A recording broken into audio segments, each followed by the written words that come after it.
Millet மகாராணி மதுரையிலேருந்து சுமதி பேசுகிறேன். இன்றைக்கி வந்து ஒரு ஸ்வீட் ரெசிபி செய்ய போகிறோம். அதாவது பாதாம் பால் பணியாரம்.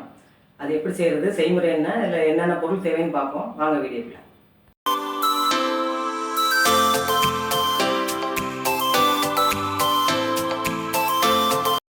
இந்த பாதாம் பால் பணியாரம் செய்கிறதுக்கு இது ஒரு கப்பு கோதுமை மாவு எடுத்திருக்கேன். இது வந்து 150 கிராம். ஒரு கப்பு கோதுமை மாவுக்கு இது வந்து 250 கிராம் சர்க்கரை எடுத்திருக்கேன், சுகர் எடுத்திருக்கேன். அதுக்கு ஒரு 50 கிராம் பாதாம் பருப்பு, அதாவது ஒரு 4 மணி நேரத்துக்கு முன்னாடி சுடு தண்ணியில் போட்டு அதை ஊற வச்சு ஒரு தோலை உரித்து எடுத்து வச்சுருக்கேன். அப்புறம் ஒரு 2 டேபிள் ஸ்பூன் ரவை, அப்புறம் திக்கான பால் ஒரு 200 ml காய வச்சு ஆற வச்ச பால், ரொம்ப தண்ணி கலக்காத திக்கான பால். அப்புறம் இந்த டெக்கரேஷன் கடைசி பாதாம் நான் கட் பண்ணி வச்சுருக்கேன். அப்புறம் கொஞ்சோண்டு பேக்கிங் பவுட்ரு, அப்புறம் கொஞ்சோண்டு சால்ட்டு. அவ்வளோதான் இதுக்கு தேவையானது. இந்த பாதாம் பால் பணியாரத்துக்கு ஃபஸ்ட்டு இந்த பாதாம் ஊற வச்சு உரித்து வச்சுருக்கோம்ல, இதை வந்து மிக்ஸி ஜாரில் போட்டு கொஞ்சோண்டு பால் ஊற்றி ஒரு பைன் பேஸ்ட்டாக அரைச்சிட்டு வந்துடுறேன்.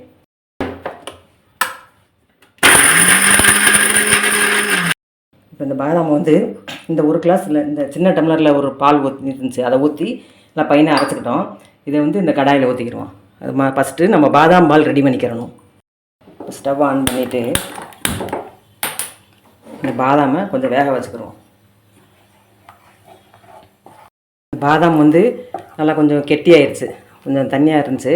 நல்லா கொதி வந்ததும் கொஞ்சம் கெட்டியாகி அந்த கொஞ்சம் வெந்துருச்சு. வெந்த பிறகு அதில் வந்து ஒரு 150 ml பால் ஊற்றிக்கிடுவோம். கலருக்கு கொஞ்சோன்னு ஒரு எல்லோ ஃபுட் கலர் கொஞ்சம் போட்டுக்குவோம்.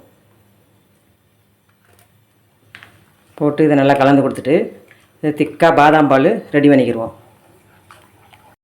இப்போ இந்த பாதாம் பால் தயாராகிடுச்சு. இதில் வந்து நம்ம இந்த 200 கிராம் சர்க்கரை எடுத்துருக்கோம்ல, இதில் பாதி சர்க்கரையை இதில் சேர்த்துக்கிறோம். இந்த சுகரை இந்த பாதாம் பாலில் பாதி போட்டுட்டு பாதி வந்து நம்ம சுகர் சிரப்பு செய்கிறதுக்கு இருக்கட்டும். இதை கலந்து கொடுத்துட்டு இதில் கொஞ்சோன்னு ஏலக்காய் தூள் போட்டுக்குருவோம்.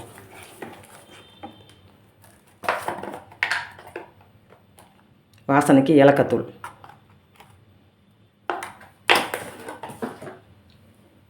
ஒரு சிட்டிகை உப்பு லேசாக. இப்போ நம்ம போட்ட சுகர்லாம் நல்லா கரைஞ்சி பாதாம் பால் நல்லா திக்காயிடுச்சு. இப்போ இந்த கண்டிஷனில் இதை இறக்கிட்டு அடுப்பு ஆஃப் பண்ணிடுவோம். இதை இறக்கிடுவோம். இப்போ ஒரு பவுல் எடுத்து நம்ம இந்த பாதாம் பணியாரம் செய்யணும்ல, அதுக்கு இந்த ஒரு கப்பு கோதுமை மாவு, 2 டேபிள் ஸ்பூனு ரவை போட்டுட்டு அதில் ஒரு 1/4 ஸ்பூன் பேக்கிங் சோடா போட்டுக்கிறோம். பேக்கிங் சோடா அல்லது பேக்கிங் பவுடர் போட்டுக்கலாம். ஒரு சிட்டிகை உப்பு, அப்புறம் இதில் கொஞ்சம் நம்ம இந்த சுகர் ஆட் பண்ணிக்கணும். இப்போ வெளியில் சுகர் சிரப்பு பண்ணி பாதாம் பால் பண்ணி இந்த பணியாரம் பண்ண போகிறோம். அப்போ உள்ள இந்த பணியாரத்துக்குள்ளேயும் கொஞ்சம் இனிப்பு வேணும்ல, அதுக்காக என்ன செய்ய போகிறோம், ஒரு 2 டேபிள் ஸ்பூன் சுகரும் இதில் ஆட் பண்ணிக்கிறோம். ஆட் பண்ணிவிட்டு இதை தண்ணி ஊற்றி கரைச்சிக்குவோம்.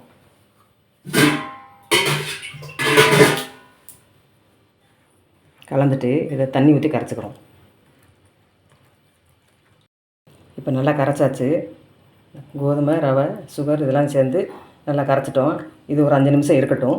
நம்ம வந்து இப்போ ஒரு சுகர் சிரப்பு ரெடி பண்ணிக்கிறணும். இப்போ ஸ்டவ்வை பற்ற வச்சுக்கிறோம். வச்சுட்டு இப்போ ஒரு பேன் அடுப்பில் வச்சுட்டு ஒரு 1/2 டம்ளர் தண்ணி ஊற்றிட்டு இந்த பாதி சுகர் வந்து இந்த பாதாம் பாலுக்கு போட்டோம். இப்போ மீதி சுகரை இதில் போட்டுருவோம். சுகர் நல்லா கரைஞ்சிட்டு ஒரு 2 நிமிஷம் கொதிக்க வச்சாச்சு. இதை இறக்கிக்கிடுவோம். இன்னும் எண்ணெய் அடுப்பில் வச்சுக்கிடுவோம் இந்த பணியாரம் சுடுறதுக்கு. இப்போ எண்ணெய் அடுப்பில் வச்சுக்கிடுவோம். இது காயட்டும். இதை வந்து கொதிக்கக்கூடாது, எண்ணெய் வந்து நல்லா காயக்கூடாது. கொஞ்சம் மீடியமாக காஞ்சதும் நம்ம பணியாரம் எடுத்து போட ஆரம்பிச்சிருவோம். இப்போ 5 நிமிஷம் ஆயிடுச்சு.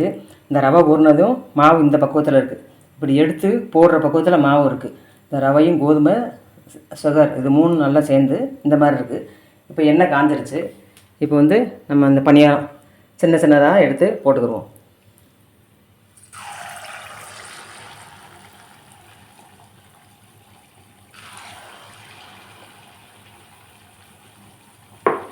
அடுப்பை கம்மி பண்ணிவிட்டு போடுவோம்.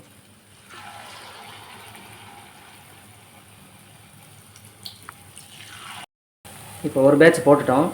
இது நல்லா கொஞ்சம் கோல்டன் ப்ரௌன் மாதிரி மாறவும் எடுத்துக்கிடுவோம்.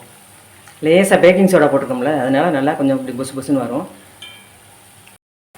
மீடியம் ஃப்ளேம்லேயே தான் வேகணும். வேகமாக வச்சோம்னா மேலாப்பில் சீக்கிரம் கரிஞ்சிரும், ஆனால் உள்ளே வேகாது. அதனால் மீடியம் ஃப்ளேம்லேயே ஒரு 2 நிமிஷம் பரட்டி விட்டு நல்லா கோல்டன் ப்ரௌன் ஆனதும் எடுத்துருவோம். இப்போ எல்லாமே நல்லா கலர் மாறிடுச்சு, வெந்துருச்சு. இதை எடுத்துக்கிட்டு இன்னொரு பேட்ச் போட்டுக்குவோம். இந்த மாதிரி வரணும். இந்த மாதிரி வந்ததும் எடுத்துடலாம்.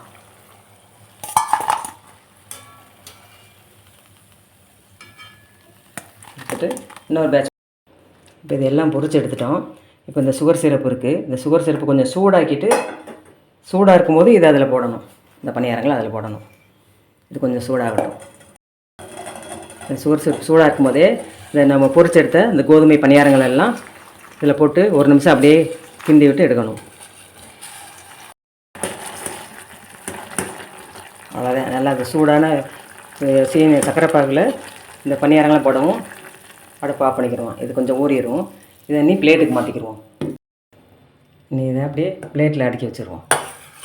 அடுக்கி வச்சுட்டு அப்போ நம்ம பாதாம் பால் ரெடி பண்ணி வச்சுருக்கோம்ல, அதை அது மேலே அப்படியே ஊற்றணும்.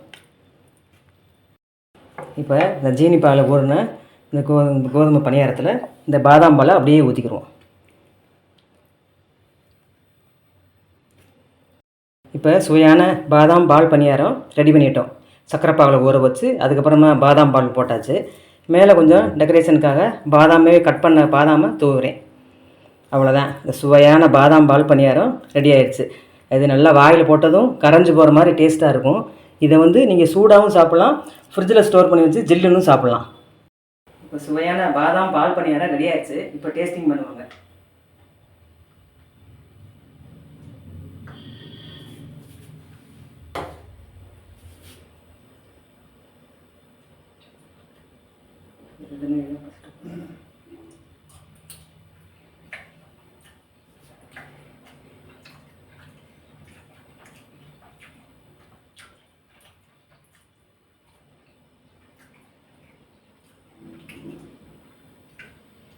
ரொம்ப டேஸ்ட்டாக இருக்குங்க, அருமையாக இருக்குது. அந்த பாதமோட கலந்து இந்த பணியாரம் வந்து ஒரு வித்தியாசமான டேஸ்ட்டு. சின்ன குழந்தைகளுக்கு நீங்கள் கொடுத்தீங்கன்னா டெய்லி பண்ணி தர சொல்லுவாங்க. அவ்வளவு அருமையாக இருக்குது. இதே போல் நீங்கள் தயார் பண்ணி டேஸ்ட் பண்ணி பார்த்துட்டு எங்கள் சேனலுக்கு சப்ஸ்கிரைப் பண்ணுங்கள். சுவையான இந்த பாதாம் பால் பணியாரம் நீங்களும் செஞ்சு பார்த்துட்டு எப்படி இருக்குன்னு கமெண்ட் பண்ணுங்கள். இது வந்து கோதுமை பாதாம் ரெண்டுமே உடம்பு, பால் 3மே உடம்பு ஹெல்த்தியானது தான். செஞ்சு பார்த்துட்டு எப்படி இருக்குன்னு கமெண்ட் பண்ணுங்கள். இந்த வீடியோ உங்களுக்கு பிடிச்சிருந்துச்சுன்னா லைக் பண்ணுங்கள், ஷேர் பண்ணுங்கள், சப்ஸ்கிரைப் பண்ணிக்கோங்க. அடுத்த இன்னொரு ரெசிபியோட அடுத்த வீடியோவில் பார்க்குறேன்.